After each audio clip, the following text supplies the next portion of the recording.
আজকে রাওয়াতে যে ধরনের স্পিচগুলো দেওয়া হয়েছে সেটা আমাদের জন্য খুবই অপমানজনক ছিল।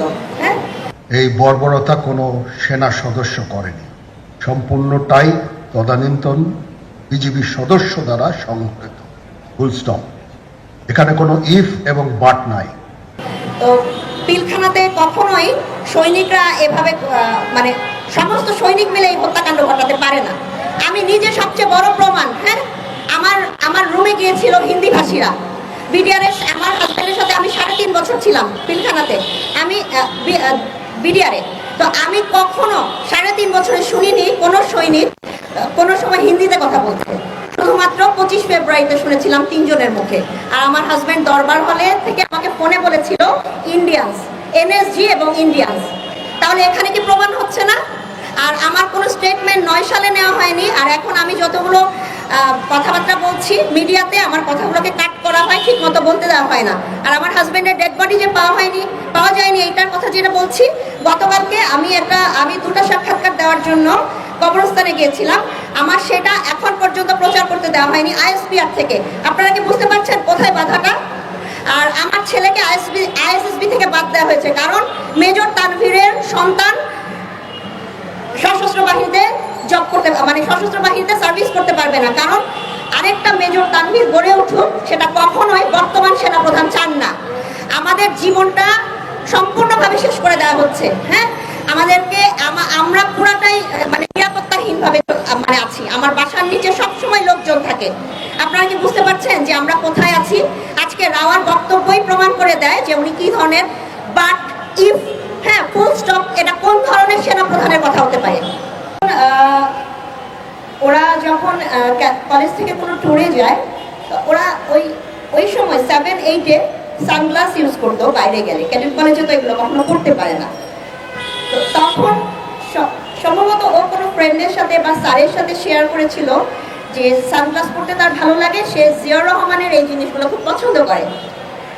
91 সালের বা 92 সালের সেই জিনিসটা নোট করা ছিল বা শেয়ার করার জিনিসটা 2009 সালের প্যারেডে 24 ফেব্রুয়ারি 2009-এ আমার হাজবেন্ডকে শেখ হাসিনা এই কথাটা তখন বলে যে তুমি মনে হয় জিয়াউর রহমানকে খুব ফলো করো।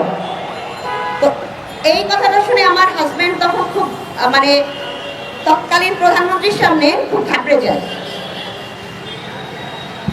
তারপরে যাই হোক, তার সাথে বিভিন্ন কথাবার্তা হয় যে তুমি যদি গোপালগঞ্জ বাড়ি হতা তোমার সবকিছুই আমি দেখতাম, তোমাকে আমি এসএসএফ এ নিয়ে নিতাম, তোমার ব্যাড লাক।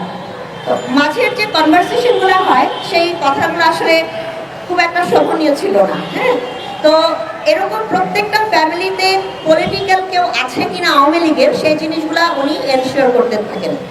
তো আমার এই জিনিসটাই একটা কথা যে এতদিন ধরে যারা উপরে উঠেছেন, মানে 2009 সালে পিলখানা হত্যাকাণ্ডের পর থেকে যতদিন পর্যন্ত শেখ হাসিনা ছিল, দেখা গেছে যে আওয়ামী লীগের লোকরা সব আর্মিতে এসে বসে আছেন। তো শেখ হাসিনাকে কিন্তু আমরা বিদায় করেছি। হ্যাঁ, আমরা বাংলাদেশের মানুষরা মিলে তাকে বিদায় করতে সক্ষম হয়েছি, কিন্তু এখন পর্যন্ত আমরা কিন্তু সুবিচারটা পাচ্ছি না, ঠিক না? তো এই কারণে আপনারা যদি আমাদের সবাইকে সহায়তা না করেন, হ্যাঁ, আমাদের আর্মি অফিসার ভাইরা আমাদের জন্য যেমন আগে আসছেন, বা গুম খুন এই সব কিছুর যদি বিচার আমরা না করতে পারি সবাই মিলে, তাহলে তো আমরা কোথাও কোনো কমিশন থেকে বিচার করতে পারবো না, তাই না? সঠিকভাবে তদন্ত হবে না। পিলখানার কি তদন্ত, মানে পিলখানা হত্যার তদন্ত কি ঠিকভাবে হচ্ছে? আমার তো মনে হয় না।